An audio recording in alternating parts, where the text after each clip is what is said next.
साईं निसार बज़मी जे इन्हनि शेरनि सां मां अॼु जे हिन प्रोग्राम में आयल महिमाननि हैदर जोयो, डॉक्टर सिकंदर मुगल, सनाला अतीक चिंजणी, कौड़ल कुर्बदार, हुसैन चिंजणी, ममताज़ जोयो, मोहम्मद दाऊद मेमुण, मोहम्मद बख्श चांडियो ऐं मोहतरम ख़ालिक कलोड़ो खे भलीकार चवां थो।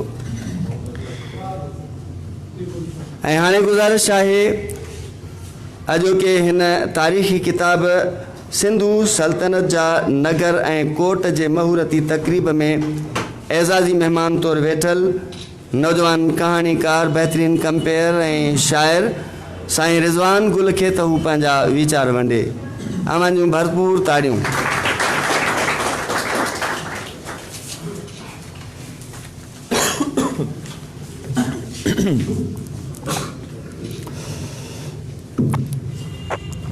मोहब्बत पाए मन में रंडा रोड़ा जन तंजो सराफन अण तोरियो अघायो।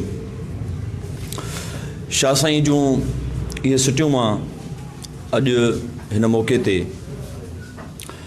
साईं अब्दुलसत्तार कोरेजी साहब जी हिन किताब जी महूरत जे मौक़े ते ख़ुशूसन इन करे पढ़ियूं त मोहब्बत वारो जेको बि कमु हूंदो आहे जंहिंमें मोहब्बत शामिल हूंदी आहे उहो अघाइजी वेंदो आहे।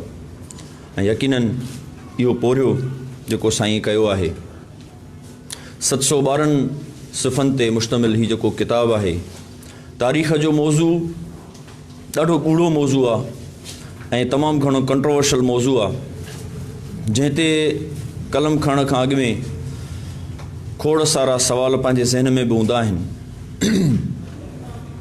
कंहिं ॾाहे चयो त कहाणियुनि में जेके किरदार हूंदा आहिनि उहे फ़र्ज़ी हूंदा आहिनि, पर वाक़िया सचा हूंदा आहिनि, जॾहिं त तारीख़ में किरदार सचा हूंदा आहिनि ऐं वाक़िया सभु कूड़ा हूंदा आहिनि। इहो एॾो वॾो बयानु ॾियणु, एॾी वॾी ॻाल्हि करणु, मां सम्झां थो इन ॻाल्हि जो नतीजो आहे जेका ॻाल्हि साजिर दोस्तनि कई त असां वटि जेके तारीख़ूं लिखियूं वयूं आहिनि उहे या त सरकारी माण्हुनि लिखियूं आहिनि या दरबारी माण्हुनि लिखियूं आहिनि। ऐं उहे सरकारी ऐं दरबारी माण्हुनि जेके तारीख़ूं लिखियूं आहिनि, जेके पेड सर्वेंट हूंदा उहा कहिड़ी तारीख़ लिखंदा? यकीनन अहिड़े क़िस्म जे तारीख़ुनि खे पढ़ी कंहिं ॾाहे इहा ॻाल्हि चई हूंदी। कंहिं बि माण्हूअ जो जेको इल्मी अदबी पोरियो आहे उन ते रिव्यू करण लाइ त जेतिरो वक़्तु खपंदो आहे, हिन हेॾे सारे किताब 712 सिफ़नि ते मुश्तमिल ऐं 21 बाबनि ते मुश्तमिल हिन किताब ते ॻाल्हाइण लाइ तमामु घणो वक़्तु खपे ऐं तमामु ज़ख़ीम पेपर खपे। पर छो त मूंखे हीअ किताब असांजे प्यारे दोस्त ईसा मेमण कोई 4-5 ॾींहं अॻु में मोकिले ॾिनो ऐं तव्हां सभु दोस्त हिते पिंडाल में वेठल ऐं स्टेज ते वेठल दोस्त बि इन ॻाल्हि जा गवाह आहियो त इन्हनि सभिनी ॾींहंनि में असां कंहिं न कंहिं प्रोग्राम में बि किथे न किथे मसरूफ़ रहिया आहियूं ऐं राति बि मां कंहिं प्रोग्राम तां 4 बजे मोटियो आहियां, इन करे मूंखे हाणे बि अचण में देरि थी वई। ताहम पोइ बि मां मुकमिल तौर ते त हिन किताब जा 2 बाब पढ़ी चुको आहियां, जिन ते मां 2 अखर लिखिया आहिनि ऐं उनखां पोइ मां सरसरी नज़र बि किताब ते विधी आहे, पर मां हीअ आर्टिकल साईं खे मुकमिल करे ज़रूरु ॾींदुसि। छो त हिकिड़ियूं ॻाल्हियूं उहे आहिनि जेके असां तारीफ़ जे वहुकरे में करे वेंदा आहियूं ऐं महूरत जो प्रोग्राम हूअं बेड़ो प्रोग्राम हुजे थो जंहिंमें मुबारकूं ई ॾिजनि, पर चंद ॻाल्हियूं, चंद शयूं जेके मूंखे महसूसु थियूं साहिब सदर जी इजाज़त सां मां उहे पेश करणु चाहींदुसि। हिन जो मूं उनवान ॾिनो आहे सिंधु सल्तनत जा नगर ऐं कोट ते हिकु ताइराना नज़र।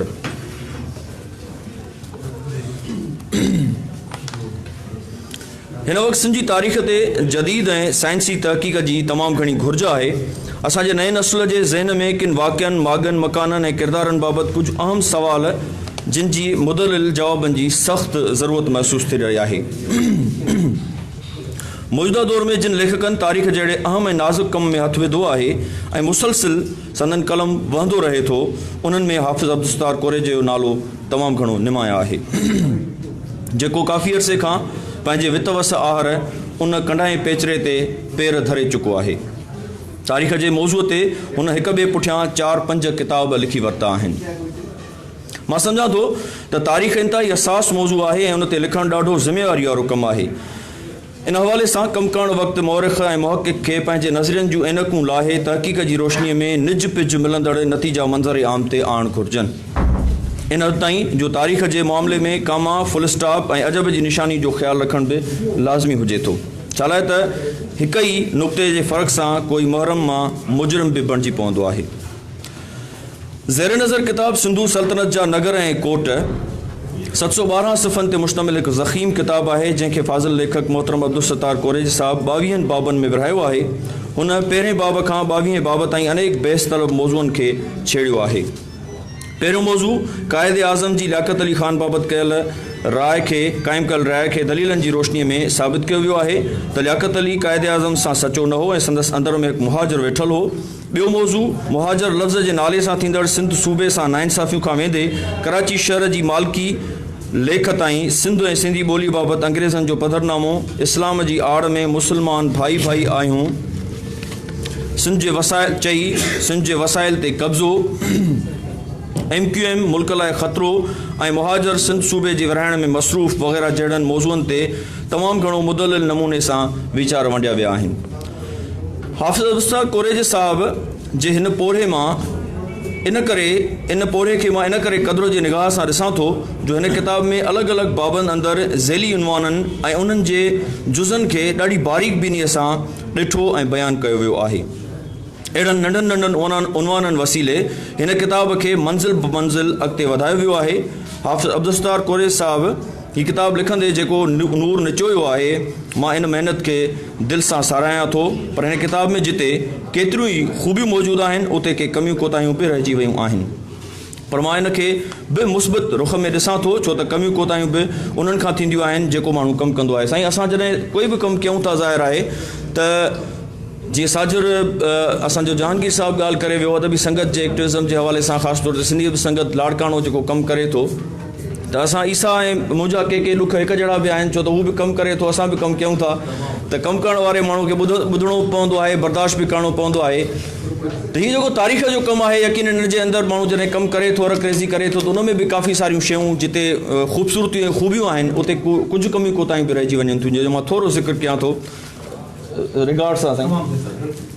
हिन किताब जो पहिरियों बाब काइनात जी शुरूआत, धरतीअ जी शुरूआत, ज़िंदगी जे शुरूआत, डार्विन जो नज़रियो खां वेंदे आदम जे हेठि लहण मां मुराद ताईं वारनि मौज़ूअनि खे जहिड़ी रीति किताब में बयानु कयो वियो आहे, उहे ॻाल्हियूं आम तौर ते असीं बार बार ॿुधी ऐं पढ़ी चुका आहियूं, जेकी काफ़ी हद ताईं दुरुस्त आहिनि। पर उन बाब जे आख़िर में जेकी हवाले तौर ॾिनल आहिनि उहे सिर्फ़ु 4 किताब आहिनि, यानी क़ौमुनि जी तारीख़, तारीख़ उम्मत मुसलमा, मुताबिल फ़ुरक़ान ऐं इब्लीसो आदम शामिल आहिनि। उन्हनि मां 3 किताब मज़हबी नोयत जा आहिनि। सवाल जेको ज़हन जे खिड़कीअ ते दस्तक ॾिए थो उहो हीअ आहे त काइनात, धरती ऐं ज़िंदगी जी शुरूआत रुॻो मज़हबी न पर तुज़ साइंसी मौज़ू बि आहे।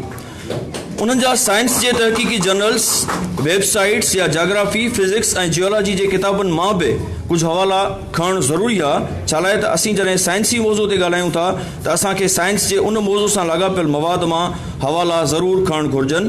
पहिरें मौज़ूअ काइनात जे शुरूआत में लिखियलु आहे, कोट, अल्लाह साईं जी कुदरत कामिला सां वरी ज़मीन अंदरि अहिड़ो धमाको थियो जो उन ज़मीन गोल ग्रह जी हैत बदिलजी वई, जंहिंमें वॾा वॾा जबल, समुंड, हेठां खां मथां खां ऐं सवां सिधा मैदान ठही पिया। अनकोट। किताब में हिन ॻाल्हि जो को बि हवालो न आहे ॾिनल। मां छा लाइ त साइंस जो शागिर्दु आहियां ऐं गुज़िरियल 20 सालनि खां जाग्राफी ऐं जियोलॉजी पढ़ाईंदो रहियो आहियां। तंहिं करे अहिड़ी नई ॻाल्हि बिना कंहिं हवाले जे मञणु मुंहिंजे लाइ पॉसिबल कोन्हे का। साइंस जो को बि मज़हब ऐं स्कूल ऑफ थॉट नाहे। साइंस फ़क़ति तजुर्बनि, मुशाहिदनि ऐं दलीलनि जी रोशनीअ में ई नतीजा अख़ज़ कंदी आहे। जेकॾहिं असीं मज़हब जो हवालो ॾेई साइंस जी ॻाल्हि कंदासीं त पढ़ंदड़ मुंझारे जो शिकार थी पवंदो। छा लाइ त मज़हब बाबति चयो वियो आहे त उहो मुकमिल आहे, जंहिंमें का बि नई ॻाल्हि, नज़रियो, को बि नओं नज़रियो ऐड थियण जी गुंजाइश नाहे। जॾहिं त वक़्तु गुज़रण सां साइंस में हिकु थ्योरी ॿी थ्योरी खे रद्द बि करे थी त उन जी जाइ ते बिल्कुलु नई थ्योरी बि अची वञे थी। यानी साइंस में रद्द करणु ऐं नई ॻाल्हि ऐड करण जी गुंजाइश हर वक़्तु मौजूदु रहे थी। उन ई करे हिन किताब जे बाब